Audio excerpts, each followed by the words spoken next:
Lightning like Steve McQueen. I'm in the fast lane when the light turns green. And I built tough, I ain't nothing but grit. Cause I made rugged blood, sweat, and spit. Yeah, like a horse I fly. Better push yourself in for a bumpy ride. I like to play hard, but I work harder. And I weather the storm cause I'm built stronger. What is up, ladies and gentlemen? We are back. We are live. It is the Freight Coach Morning Show, the top morning show in transportation, coming to you guys every single weekday, 8:30 a.m. Pacific, 10:30 Central, to break down some industry headlines and, most importantly, provide some actual insight into what you can do with all of this information. If this is your first time tuning in, welcome. This is the real side of freight, ladies and gentlemen. And I say that every single day. And what do I mean by that? I mean, I only speak to transportation professionals on this show, as well as my twice-a-week long-form podcast, because I want to put the right information out there from the people who have done what you're looking to do or who are currently doing what you're trying to achieve. So you can take all that information, apply it, utilize it, and see a meaningful difference in your business and your life. It's one of the many, many reasons why I proudly fly that American flag behind me every single day.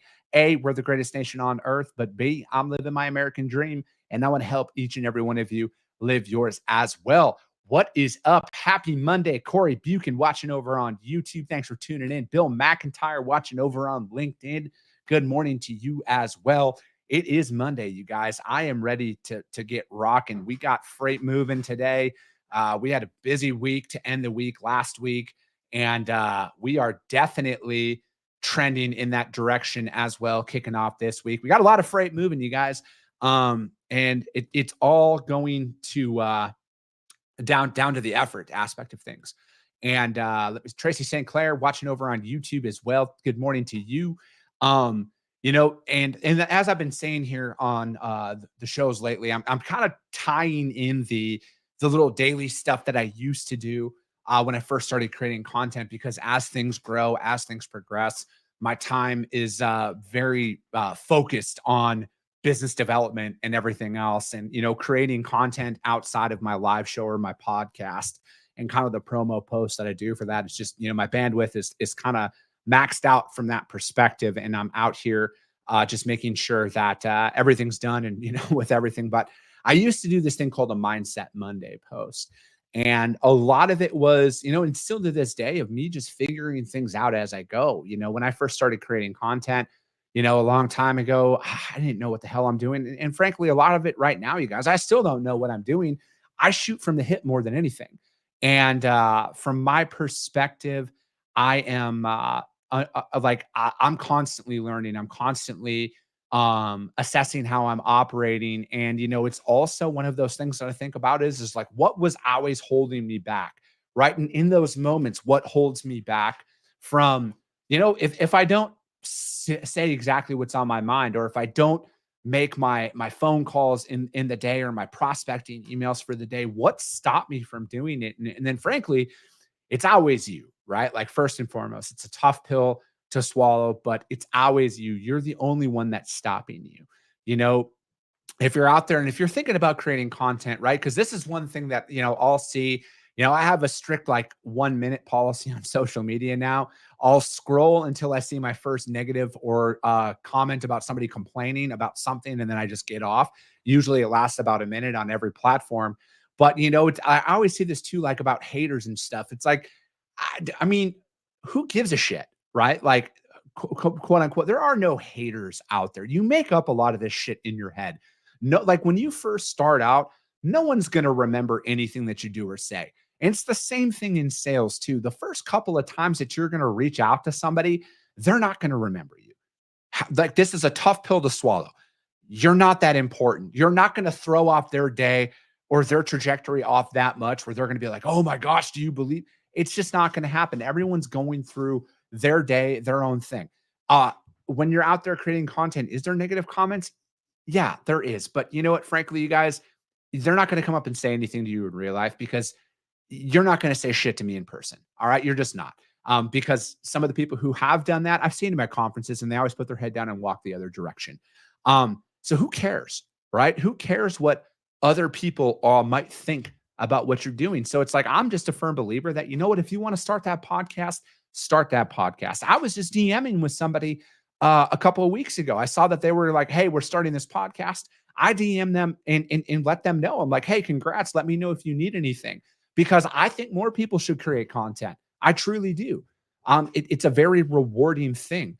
Um, I also think though that the only thing that's really holding you back from doing a lot of this is you. For the longest time, I was my own worst enemy. On everything. I was the only reason why I was 70 pounds, 80 pounds overweight. I was the only reason why I was drunk every single day of the week. And that I ate like shit. I was the only one stopping me from achieving anything, right?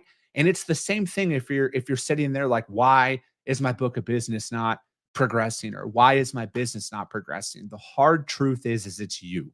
All right. You're the reason why things are not progressing. You have to get structured. You have to get focused. Like everything that you're doing. Like I have slow days just like everybody else, but like I'm not going to sit there and scroll. I'm going to like, how do I get better? Right. That's constantly on my mind when it comes down to developing my book of business and in my business and everything. I invest heavily in coaching, right? Fortunately, I'm a member of the RTA syndicate. So I'm around other high level entrepreneurs at all times, and I'm consuming that. I'm consuming content by people who have built real stuff. And if you're looking, where do I start on that? Andy Frisella, Ed Milet. Those are the two that you need to start with. And then you can spawn off from there, because those two have what I would say the biggest and best catalog of actual people building stuff out there. So you can go and listen to their guests, and then you realize their guests have podcasts, and then you go and start listening to that as well. But what you're consuming in your off time is so crucial, right? And that all ties into your mindset, because eventually you'll hit that point. You'll hit that point where you're sick and tired of lying to yourself about everything. You're sick and tired of not getting the results that you want to get. And you'll realize you are the only reason why it's not happening. You are the only reason why it's not progressing. So take that time, invest in yourself, invest in your growth when things are slow, when things are building, when that inevitable self-doubt creeps in, when all of that stuff, the reality of doing stuff is starting to creep in. Just focus on that. Focus on what can you do to get better? How can you separate yourself? So that's my constant mindset is it's that constant pursuit of how do I improve? What I'm doing in my off time directly ties in to what I do during the day through a lot of self-education, you guys. Like I don't have fucking a golden parachute to rely on to like pay for stuff or I'm creating my own relationships. I'm building all of this up, and I'm just learning as I go. And I know, and this is something that I was fortunate to learn from early on from guys like Andy Frisella and Ed Milet. Focus on you. Develop yourself. Self-development is crucial and it's key. And then what you do is you just start to build off of that. You build your routine, you build your rhythm, and then you build your structure of your day. So you're getting that stuff every single day, right? Like when I first walked in the morning, I get all of my prospecting done for the day right away. It's my very, very, very first thing I do is I get all of my prospecting done.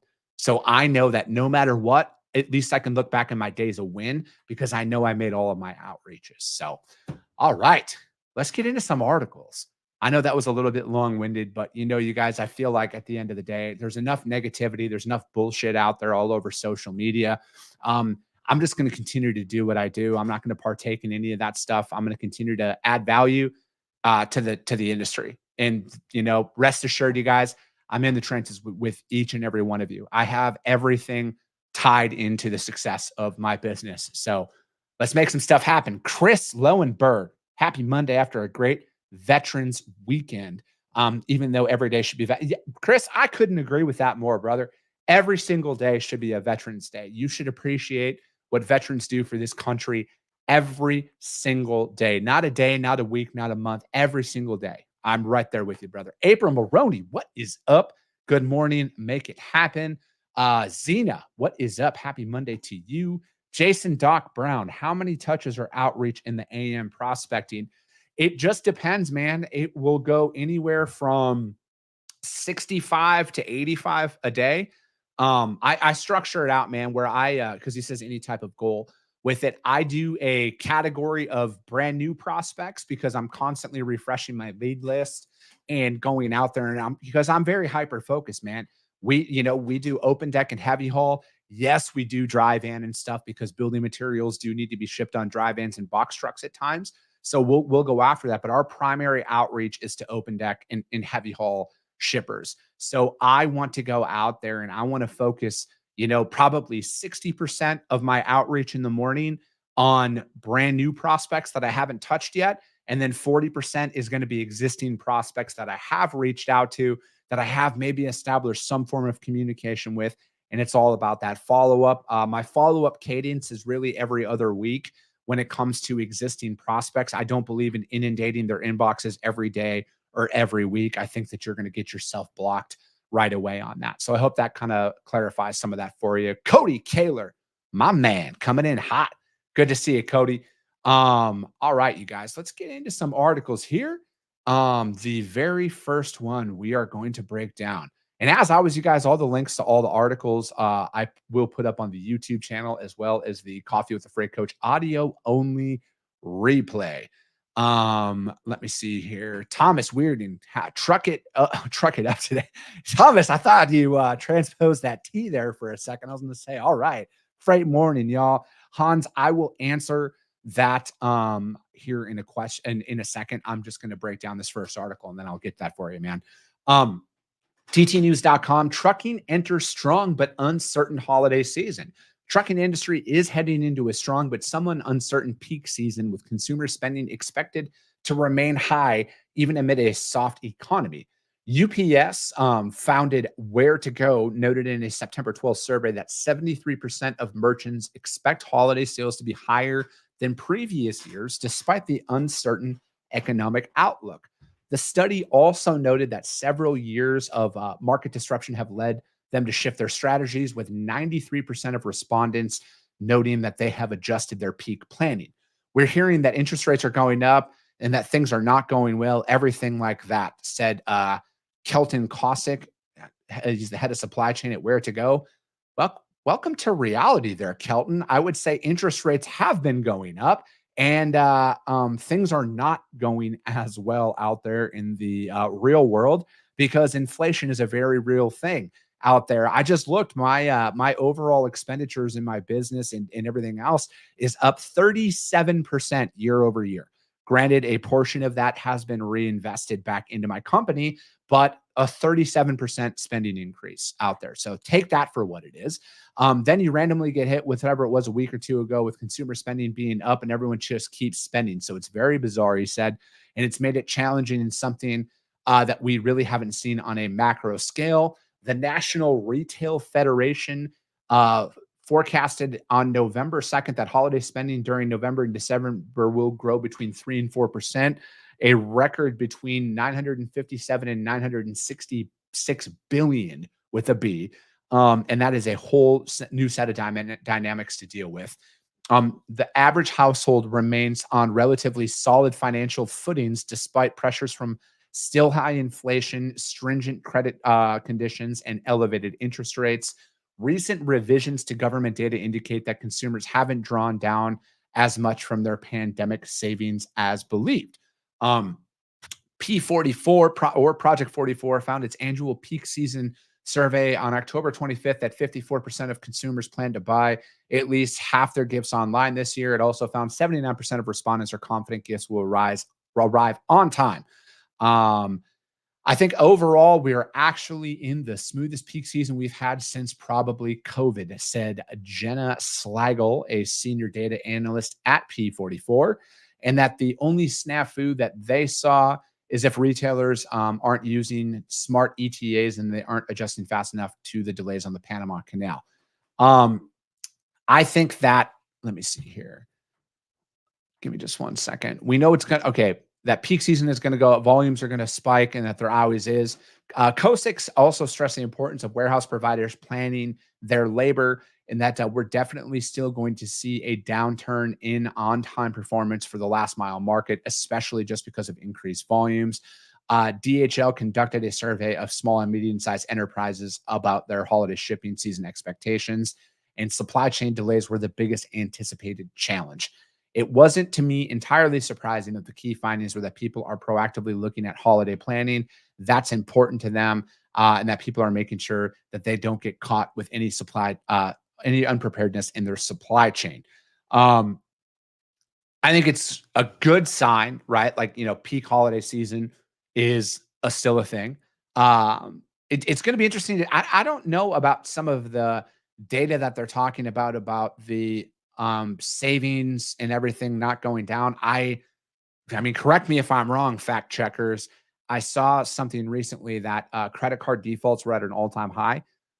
So again, I don't know if all the data in here is completely accurate, but I do think that it is a very good sign, though, that people do see a strong holiday season on the horizon, although it's uncertain. So again, you guys, how you're planning this, because like right now, probably the next 30 days, 30 to 40 days, maybe a little bit less than that, 38 days, pretty much right up until the week of Christmas, you guys, it can go gangbuster out there, right? So continue those prospecting emails, continue those outreaches, because like right now, you guys, this is when you really get in the door. It's when people are whatchamacallit. This is when people are looking out.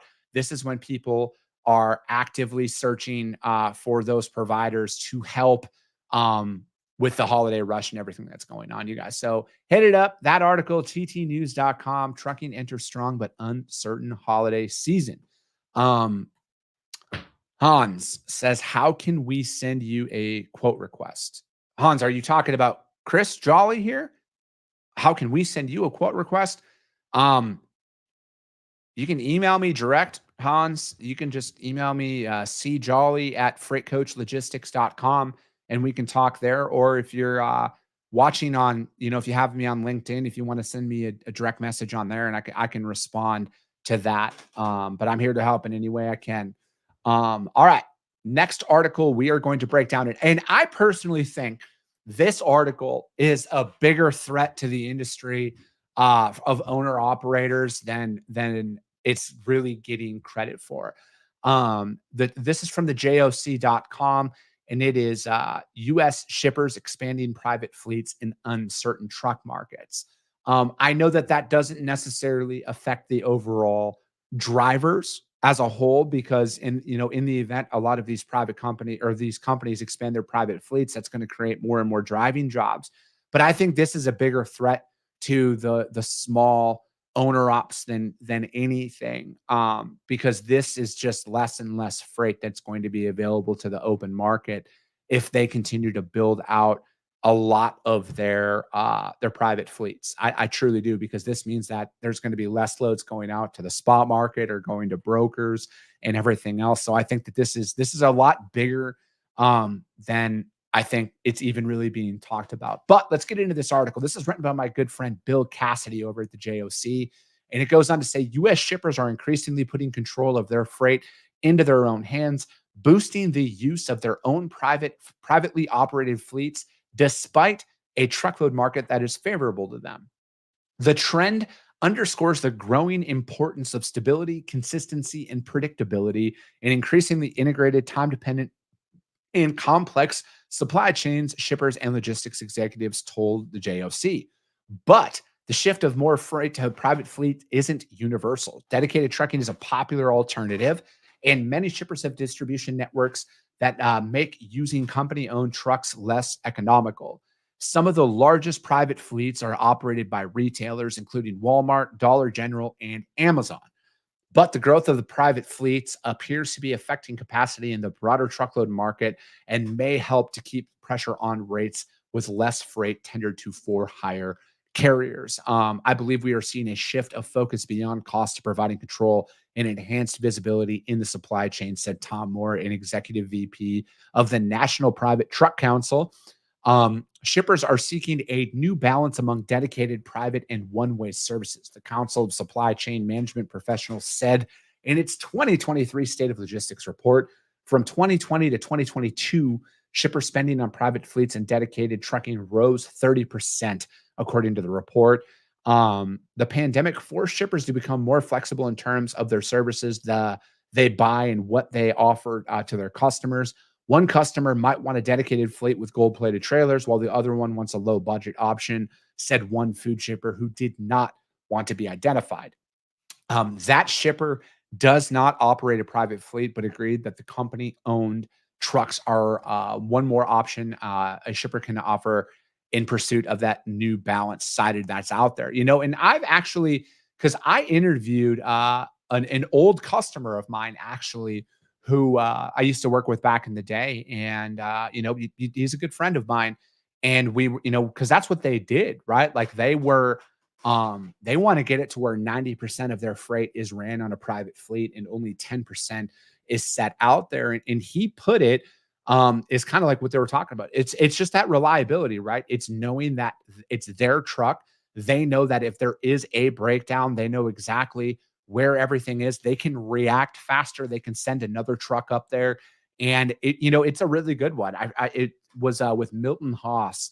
I don't have the episode number in front of me, but if any of my shipper friends out there who are listening that are looking into building out a private fleet, he explained it in there and kind of the strategy that they took in it. And frankly, I truly feel like there are some certain shipments that are out there that it is that sense of comfort, it is that sense of ease about having your own truck underneath it from a private fleet's perspective. So I think that it's it's going to be completely customer dependent. I think it's like Family Dollar or Dollar General, one of those two that is like almost entirely built out their private fleet as well.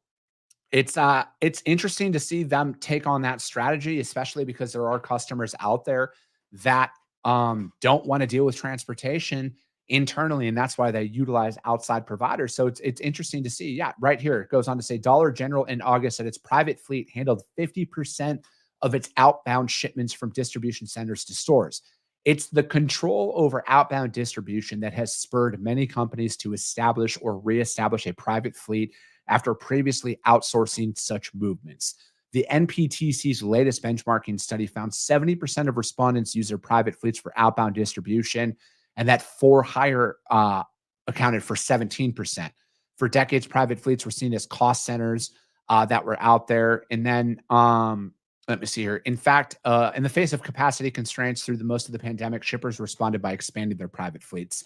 I skipped over a couple of things in this article, you guys, but if you think about it, like I know that this isn't exclusively, but if you look at a Walmart, right, like their outbound DC to stores, I mean, if you drive by any Walmart store, it's primarily a Walmart trailer inside of their store loading docks. Now, I know that I've seen like CR England, Hunt, and Warner trailers and stuff like that. So, but it's mainly their trailers, right? It seems like it's mainly a Walmart truck going in and out of their stores from at least what I can see. I am sure that there are outside carriers that do that. But for the most part, it seems like they primarily utilize their own private fleet for their DC to store. And it looks like that's what Dollar General and stuff did out there. So that article is from the JOC. U.S. shippers expanding private fleets in uncertain truck market. And again, I think that that's a bigger threat to the private or for the whatchamacallit, the owner ops and small trucking companies that are for hire out there than anything. I think that that's a lot bigger threat to that than I think it's even getting credit for out there. Let me see here. Jason Doc Brown, Giant Tiger and Home Hardware, private fleets in Canada, large. All right. Third and final article. This is from FreightWaves. Bipartisan bill introduced to guarantee truck drivers overtime pay. Bipartisan lawmakers have introduced a bill that would give America's 2.19 million truck drivers the right to overtime. A 1938 law guaranteed most American workers minimum wage and time and a half pay if they worked more than 40 hours in 1 week. However, that law excluded truck drivers. The bill introduced Thursday in both the House and Senate would nix the clause. And in a larger study of the American freight industry, the Biden administration urged Congress to enshrine drivers with overtime pay. A Democratic lawmaker introduced the bill out there. In its most recent effort, 2 Democratic senators and a bipartisan team of 2 House representatives are pushing for the bill. It still faces a long road ahead, which includes committee review before potential votes in the full House and Senate. And the bill would furnish truck drivers with more pay, but squeeze employers. A group of academics for Overdrive Magazine last year that passing this bill would likely benefit truck drivers and challenge employers. Truck drivers under federal regulations operate under strict hours of service requirements. They are not allowed to drive more than 11 hours in a day. And that capped at 70 hours in a week, and they're typically paid per mile. Meanwhile, large trucking employers see massive turnover rates, which they typically attribute to larger lifestyle problems in the trucking industry. There's a retention problem, said Michael Belzer from Wayne State. Yeah, I agree with that, Michael. Or yeah, and this is simply because you don't pay these people after you are paid for working 40 hours when you're really at 65. You get unhappy. And then trucker and safety advocates embrace the bill, while the American Trucking Association slams it. Unbelievably, trucking is one of the only professions that is denied guaranteed overtime, said OIDA President Todd Spencer. We are way past due a nation in valuing the sacrifices that truckers make every single day. And this starts by simply paying truckers for all the time they work. With the discount on truckers' time, big trucking has led a race to the bottom for wages. Meanwhile, the ATA believes that the law, if enacted, would bring about supply chain chaos and inflationary consequences. This proposal is nothing more than a thinly veiled attempt to boost trial attorney fees.